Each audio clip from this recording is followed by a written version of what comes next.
মা আমি বেরোচ্ছি। ঠিক মতো খেয়ে আচ্ছা, নিস মা। বাবা। দেখতে দেখতে ছেলেটা বড় হয়ে গেল।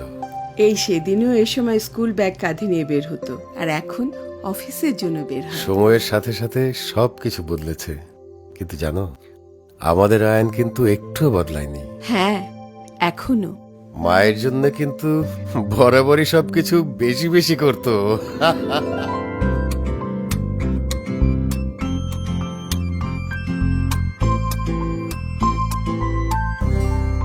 আচ্ছা, বাবার জন্য কম করতে বুঝি?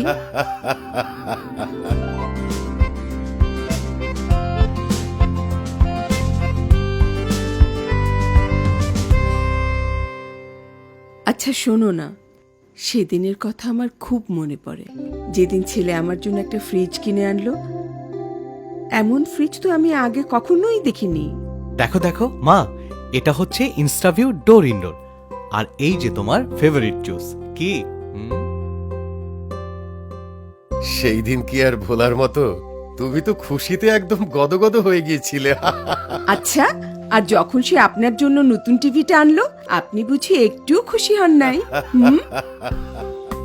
বাবা, এটা তোমার ওলেড টিভি, যার রয়েছে ওয়াইড ভিউইং পিকচার কোয়ালিটি এবং যা দেবে তোমাকে রুমের যে কোনো পাশ থেকে পারফেক্ট ছবি। আয়হান আর তার নতুন নতুন প্রযুক্তির প্রতি ভালোবাসা। কিন্তু কাল তোমার ছেলে যা করলো, সেটার কি দরকার ছিল বলো? কেন না, আমার তো মনে হয় একদম পারফেক্ট ডিসিশন নিয়েছে। শোনো, তার এই নতুন প্রযুক্তি আমার খুব কাজের মনে হলো। আয়ানও তো তাই বলল। মা, আজ থেকে দেখবা আমাদের ইলেকট্রিসিটি বিল অনেক কমে যাবে। আর মা, এই থিঙ্ক অ্যাপের মাধ্যমে তুমি তোমার ফোনের মধ্যে বিদ্যুৎ খরচের সব হিসাব পেয়ে যাবে। ও নিজের যেটা ভালো বোঝে সবসময় সেটাই করে। আমার ছেলে বলে কথা, খারাপ বোঝার তো প্রশ্নই ওঠে না। আমিও অনেক প্রাউড ফিল করি জানো, সারাদিন অফিস করেও নিজের কাজ নিজেই করে ও।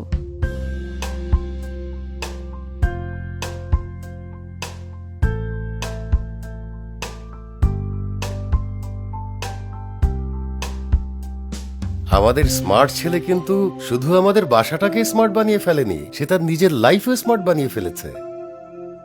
এমন ছেলে যার আছে, তার আর কি বা চাওয়ার থাকতে পারে বলো? আমরাও গর্বিত এমন লাখো আয়ানের আস্থা হতে পেরে।